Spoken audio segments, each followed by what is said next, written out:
안녕하세요. 안녕하세요. 네, 저랑 이제 단체 급식 급식비 관리에 대해서 공부를 할 거예요. 예, 그래서 오늘은 첫 시간이니까 제가 단체 급식 어떻게 강의할지 말씀드리고 과목의 특징에 대해서 설명드리도록 하겠습니다. 단체 급식은 말 그대로 정말 급식이 이루어지는 과정에 대해서 배우게 될 거예요. 그래서 여러분들이 이제 영양사 자격증을 따시면 이제 여러 분야에서 영양사로 활약을 하실 텐데, 그쵸? 영양사, 이거 적으실 필요 없어요. 제가 그냥 영양사에 대해서, 네. 보통 이제 영양사라고 그러면 이제 임상 영양사 분이 계시고, 이제 병원에서, 예, 급식 관리 하시는 분이시고, 그 다음에 급식 영양사라고 있어요. 그 다음에 그 외에 뭐, 보건 영양사라든가, 아니면 뭐, 위생 영양사라든가, 아니면 제약회사에서 일하는 영양사라든가, 아니면 상담 영양사라든가, 요즘에 와가지고 특히 어린이 급식센터가 많이 생겨났기 때문에 그런 데서 일하시는 분들도 많으세요.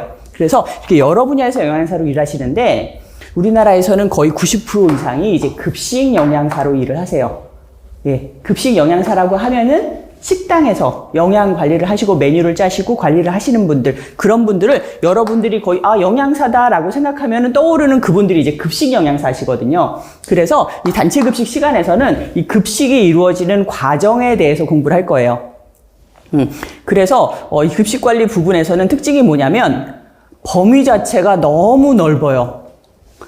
여러분들이 뭐 영양학이나 식품학이나 확실하게 이렇게 딱 정해진 과목이 아니고서는 다 급식에 들어가요.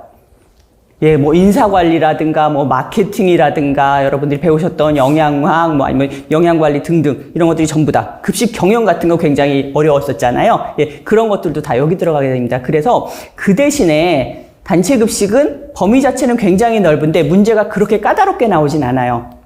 예. 그래서 지금도 저도 영양사 시험 계속 강의하면서 좀 까다롭지 않은 과목 중에 들어가는 게 이 단체 급식인데 그 대신에 범위 자체가 너무 넓기 때문에 공부를 조금은 많이 하셔야 된다라는 거죠. 네.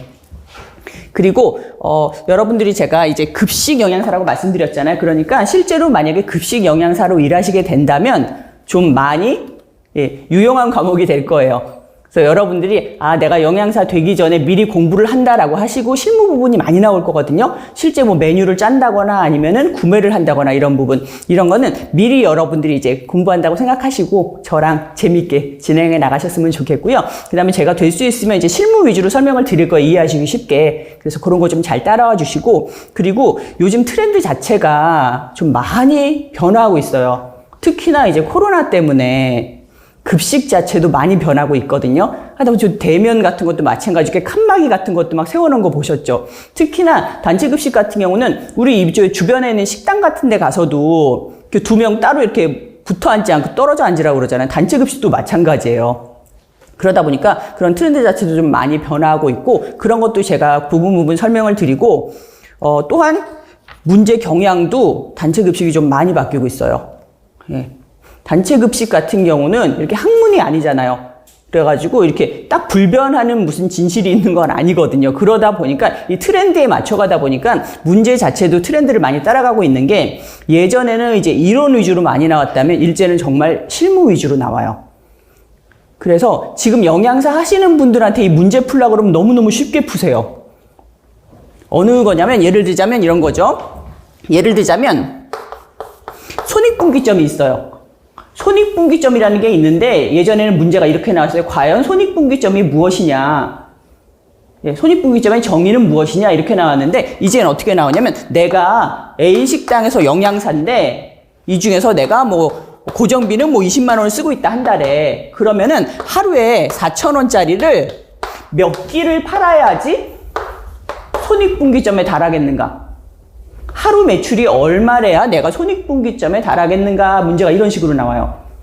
그리고 대량 조리기기 아시잖아요. 그죠? 대량 조리기기가 예전에는 조리기기 이름을 써놨어. 뭐 필러 써놓고 그러면 이거는 탈픽이다 뭐 이런 식으로 나왔었는데, 다음 중에서 조리기구하고 조리법을 잘 연결한 것은 이런 식으로 문제가 나왔었거든요. 근데 요즘엔 어떻게 나오냐면 조리기구를 이렇게 사진으로 보여줘. 이게 도대체 뭐 하는 기구냐 이렇게. 그래서 제가 이런 거 실무 위주로 좀 같이 많이 해드릴 테니까 저랑 같이 재밌게 해봅시다. 그리고 요거 외에 제가 수업하는 거는 말씀을 드릴 텐데 제가 이미 한번 말씀을 드렸는데 위생법규에서 제가 일단 키워드를 여기다 몇 가지 적어드릴 거예요. 키워드 적어드리면 저랑 강의하는 그 시간은 여러분들이 요건 좀 요런 말이 딱 나오면 아 요게 좀 중요한 거구나 라는 거 하시고 제가 수업 끝나고 나서 키워드 다시 한번 짚어드리고 그리고 수업 끝나고 나서 제가 주로 기출문제 위주로 제가 여기 올려놓을 거거든요. 그러면 여러분들이 만약에 인터넷 강의 하시는 분들은 이제 자료실에서 다운받아가지고 문제 한번 풀어보시고 예, 수업 시작하기 전에 제가 쫙 한번 다시 짚어드리고 그러고 수업 시작하도록 하겠습니다. 그리고 이거 외에 여러분들이 잘 모르시는 거는 카페가 있어요. 저희가 그래가지고 카페 들어가셔가지고 보시면은 선배님들이 이제 뭐 어떤 식으로 공부해서 수기 합격했다는 수기도 볼 수가 있고 그 다음에 질문사항 같은 것도 올려주면은 여러분들이 스스로 질문을 풀어나가기도 하고 아니면은 이렇게 질문이 좀 안 달리고 좀 어려운 문제다 싶은 건 제가 답변을 달아드려요. 그래가지고 네이버 들어가시면은 영양만점 위생만점 카페라고 있거든요. 여기 들어가시면은 데이터도 굉장히 많이 들어있고 특히나 이런 단체급식 같은 경우는 제가 트렌드가 많이 바뀐다고 말씀을 드렸잖아요. 법규도 트렌드가 많이 바뀌지만 이것도 트렌드가 많이 바뀌어요. 그래서 이런 업데이트되고 이러는 거는 카페에서 다 보실 수가 있으니까 여러분들이 영양사 시험 보시는데 많이 참고하시면 좋을 것 같습니다. 네. 그래서 제가 단체급식 시작하도록 할게요. 단체급식의 개념과 목적, 그 다음에 단체급식의 문제점, 그리고 해결 방법. 이번 시간에는 요거 위주로 설명을 드리도록 하겠습니다.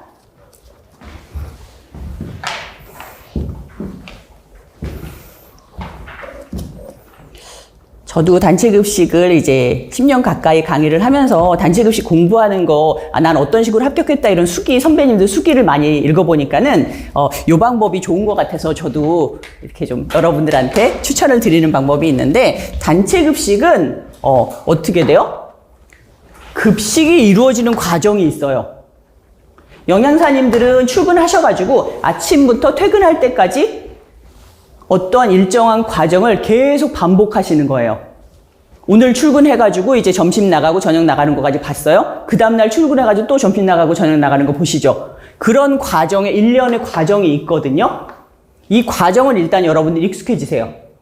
수요 예측하는 것부터 시작해가지고 뭐 메뉴 짜고 구매하고 이러는 과정, 서비스하고 이러는 과정에 맞춰서 쭉 한번 숲을 보신 다음에 그 다음에 여기 그래 수요 예측하는 데에서는 어떤 게 중요하지 그 다음에 메뉴 작성하는 데에선 어떤 게 있지라고 공부를 하신 다음에 그 다음에 이렇게 하나를 다시 놓으시면 돼요.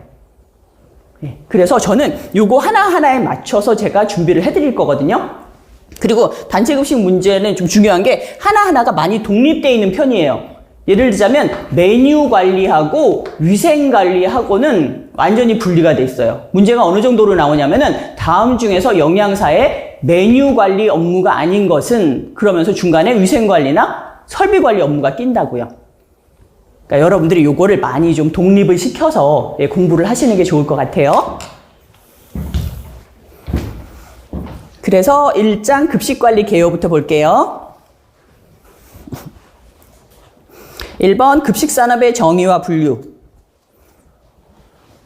여러분들 공부하시다 보면 첫 장만 막 기억에 남지 않아요? 그렇죠. 첫 장이 항상 개념, 목적 이런 거 나오잖아요. 그 대신에 또 단체급식 문제 풀다 보면은 처음에 맞추면 되게 기분 좋잖아요. 1번, 왜 문제 풀 때 가장 제가 난제가 뭐냐면 1번, 2번이 막히면 그 다음 문제가 안 넘어가요. 이게 막 막혀 있어가지고. 근데 거의 1, 2번은 다 여기서 나오거든요. 그래서 급식산업의 정의와 분류 1번 정의가 나와요. 급식산업, 저랑 배우는 이 단체급식, 급식관리란 도대체 무엇이냐라는 건데 이거는 가정 외의 장소, 가정에서가 아니에요. 우리가 식사 집에서 하는 거는 급식산업이 아니에요. 가정 외의 장소에서 줄 그을게요. 상업성 및 비상업성 목적으로 고객에게 음식을 제공하는 줄긋게 외식, 단체 급식을 포괄하는 업체다.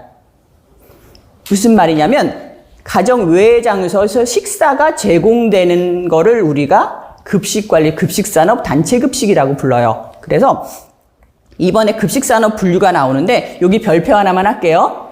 그러면 우리가 급식산업을 지금부터 분류를 할 건데, 급식산업이 사실상은 위에서 제가 상업성, 비상업성이란 말을 썼었거든요. 비상업성. 상업성이란 말 자체는 뭐냐면 상업적인 거. 상업적이다? 비상업적이다. 상업성이라는 거는 이 일을 해서 내가 돈을 벌겠다는 뜻이에요. 이윤을 남기겠다는 게 상업적인 거고, 비상업적이라는 거는 이거를 해서 내가 돈을 벌지 않겠다라는 거예요. 예를 들자면은 내가 여기 옆에 분식점을 해요. 그러면은 나는 그걸 해서 돈을 벌려고 그럴까? 아니면은 그냥 봉사를 하려고 그러는 걸까? 돈을 벌려고 그러잖아요. 그건 상업적인 목적을 가지고 내가 영업을 하는 거고, 옆에 내가 굉장히 길거리에서 좀 굶으시는 분들이 있어가지고 내가 그분들 점심을 그냥 제공하려고 해. 그래가지고 굶으시는 분들 다 모이세요. 점심 한 끼 제가 대접하겠습니다. 라고 하면 그거 해가지고 제가 돈을 벌까요? 아니죠. 그게 비상업적인 목적이에요. 근데 단체급식이라는 게 우리나라에서 생겨난 게 돈 벌려고 생겨난 게 아니라 A라는 공장이 있어. 그럼 A라는 공장에 근무하는 근로자들한테 편의를 제공하기 위해서 점심 식사 그냥 우리 식당에서 하시고 빨리 같이 일합시다. 이런 의미에서 생겨난 거예요, 단체급식은. 그렇기 때문에 단체급식 자체가 상업성이 없었어요. 우리 회사 일하는 사람들한테 내가 팔아서 돈 벌어야지 이런 목적이 아니었었거든요, 처음에는. 근데 1989년도에 우리나라에 뭐가 생겨나냐면 위탁급식 업체가 생겨나요. 여러분들 잘 아시는 삼성 에버랜드라든가 LG 아오움이라든가 이런 업체들이 생겨났는데, 이런 업체들은 단체급식을 하면서도 돈을 벌어야 돼요.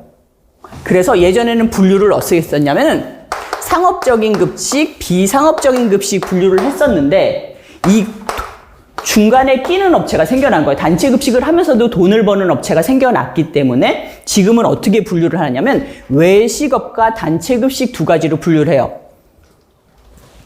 그래서 외식 한번 볼게요. 일반인들을 대상으로 상업성의 목적, 이게 상업성의 목적을 띠고 있지만 이런 음식을 제공하는 업체들로 구성된 산업이고, 우리들이 일반적으로 아는 단체급식이 아닌 것들, 그래서 일반 음식점이나 휴게 음식점이나 출장 외식업이나 호텔 및 숙박시설 식당 등 이 주변에 나와 있는 것들이 있잖아요. 뭐 피자헛 같은 피자집도 해당되고, 옆에 분식집도 해당이 되고, 저 호텔에 있는 호텔 식당도 해당이 되고, 예, 그런 것들이 다 외식업에 들어가요. 그리고 두 번째 단체급식이라고 나오는데, 단체급식은 여기 두 가지 다 나와 있죠. 직영 및 위탁이라고 그랬어요. 위탁업체도 여기 들어가요. 그래서 두 가지가 반드시 들어가요. 여기는 1번 하고 특정 구성원들 줄 끌게요. 1번 특정 구성원, 2번 지속적.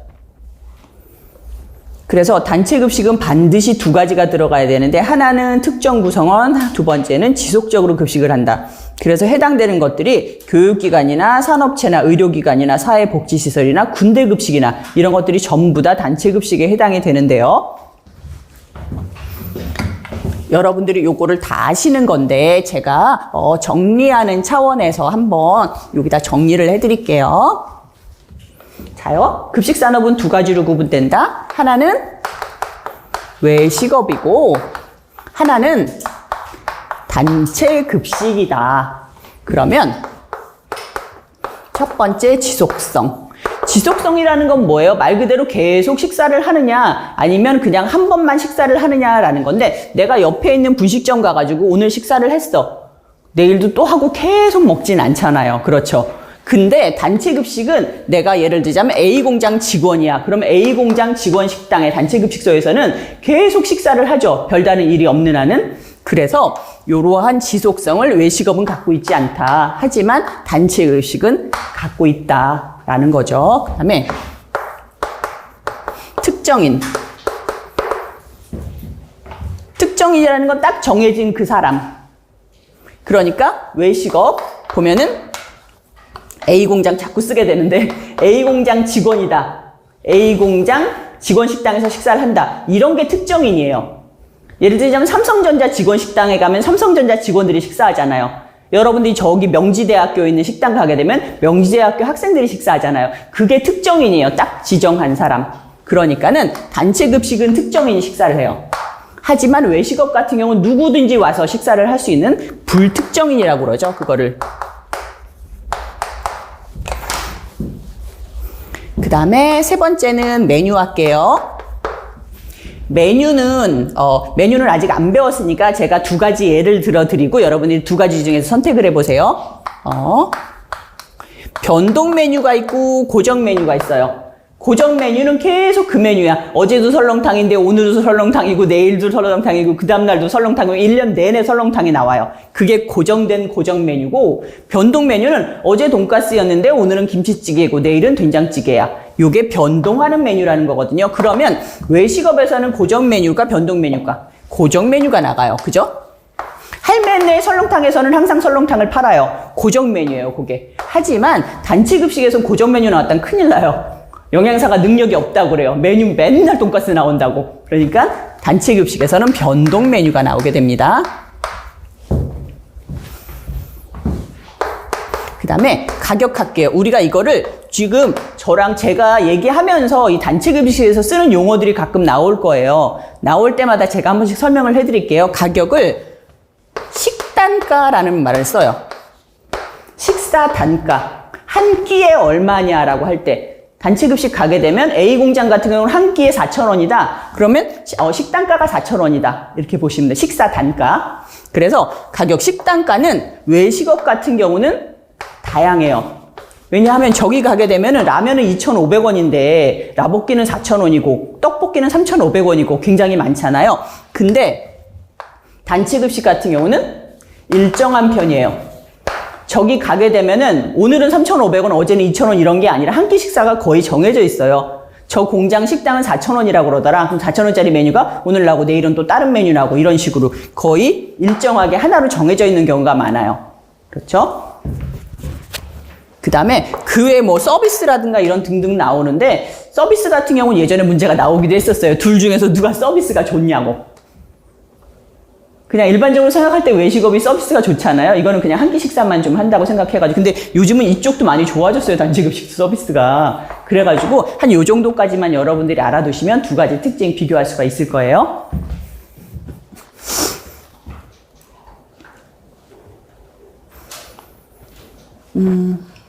그래서 여기까지 하고, 여기서는 문제가 생각보다 조금밖에 안 배웠는데 여기서 문제가 많이 기출됐었어요. 지금까지는 어떤 식으로 나오냐면, 다음 중에서 외식업과 단체급식으로 구분했을 때 거기에 해당하는 것을 골라라 라고 나오거든요. 문제 한번 내볼게요. 다음 중에서 외식업에 들어가는 것은 1번 분식점, 2번 학교급식, 3번 오피스급식, 4번 공장급식, 5번 병원급식. 이러면 일반 음식점, 분식점이 들어가는 거예요. 일반 음식점은. 그거 구분하실 줄 아시겠죠? 예. 그 다음에, 단체급식의 정의 물으면서 단체급식의 특징 물어보는 문제 많이 나왔어요. 그게 두 가지가 뭐다? 특정인이 지속적으로 식사를 한다.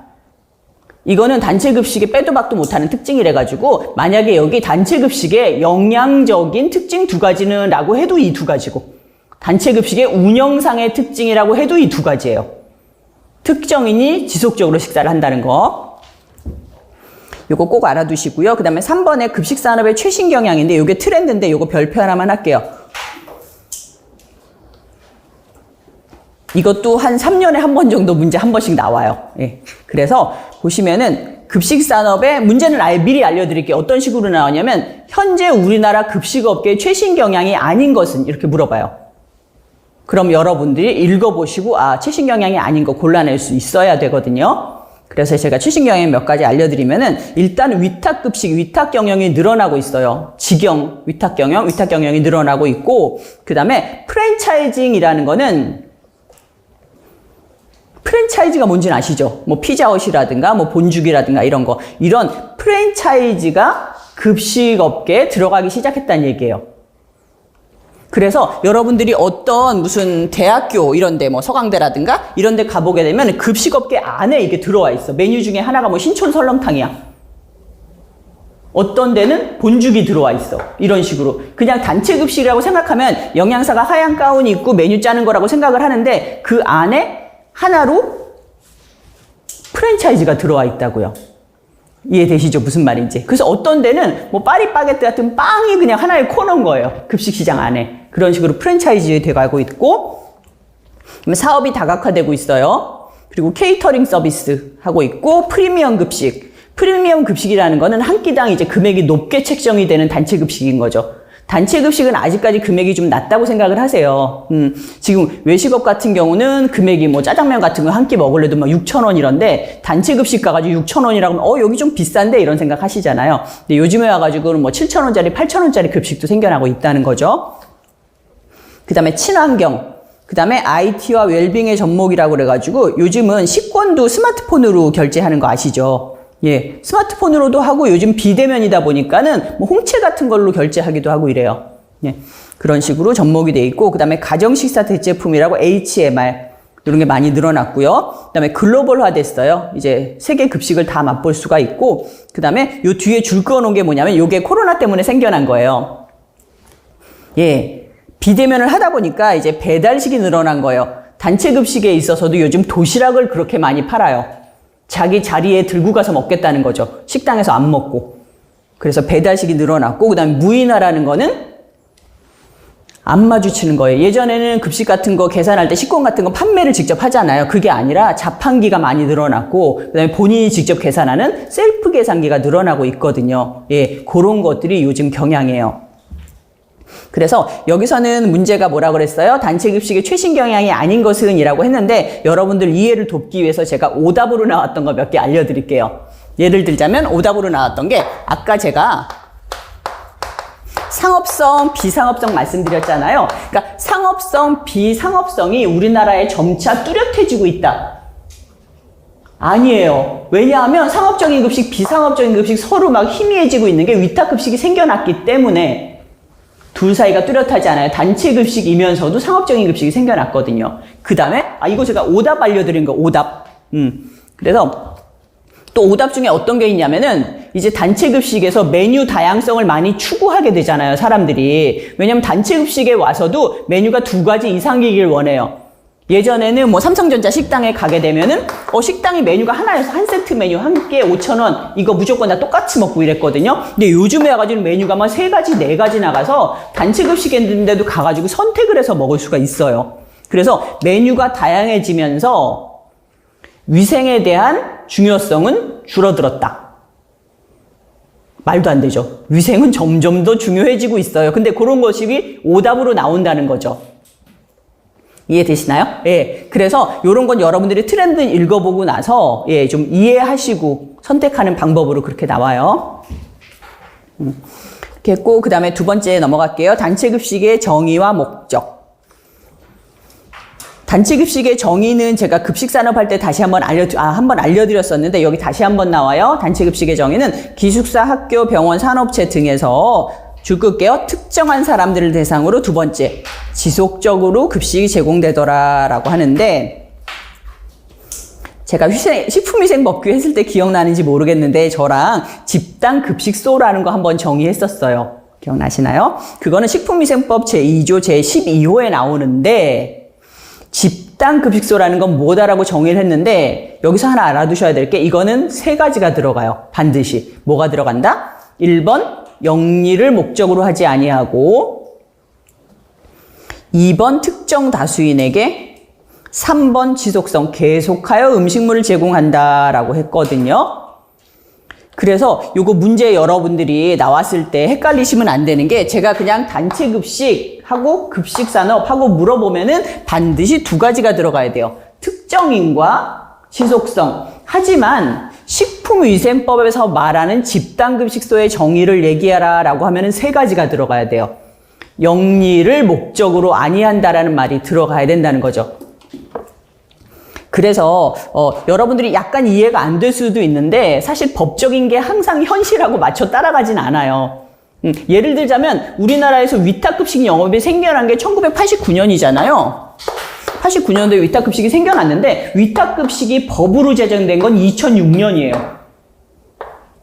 이런 산업이 있는데도 법으로 제정된 건 한 20년 있다가 제정됐거든요. 그랑 마찬가지로 집단급식, 내가 생각하기에 내가 배웠는데 집단급식소 중에서는 영리를 목적으로 하는 게 분명히 있어. 위탁급식 업체가 있거든요. 근데 아직까지 집단급식소라는 정의에는 영리를 목적으로 아니한다라는 말이 들어가 있어요. 근데 어떻게 해요? 우리가 문제가 만약에 집단급식소의 정의를 물어보는 게 나오면 이 3가지 있는 걸 골라야 돼요.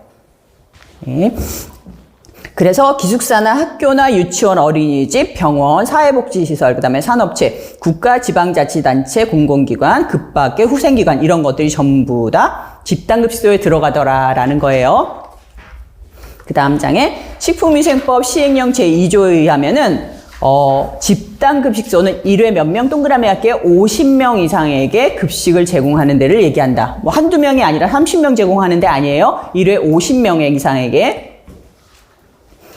그 다음에 위탁급식 영업이라는 거 다시 한번 정의하고 갈게요. 식품위생법 시행령 제21조 8항에 의하면 식품 접객업 중에서 들어가요. 이 중에서 위탁급식 영업이라는 거는 집단급식소를 설치 운영하는 자와의 계약에 따라서 그 집단급식소의 음식류를 조리하여 제공하는 영업. 이거는 상업적인 급식이더라라는 거죠. 그래서 여기까지는 문제가 어떤 식으로 나왔었냐면은 식품위생법에서 얘기하는 집단급식소의 정의는 그러면 영리 목적으로 하지 않는다, 특정인이다, 지속성을 갖고 있는다 세 가지 다 포함된 거 고르셔야 되고 그 다음에 집단급식소에 들어가지 않는 것은 하고서는 뭐 기숙사, 병원, 산업체, 사회복지시설 그 다음에 마지막으로 호텔 식당 이러면 호텔 식당이 집단급식소에 안 들어가는 거죠.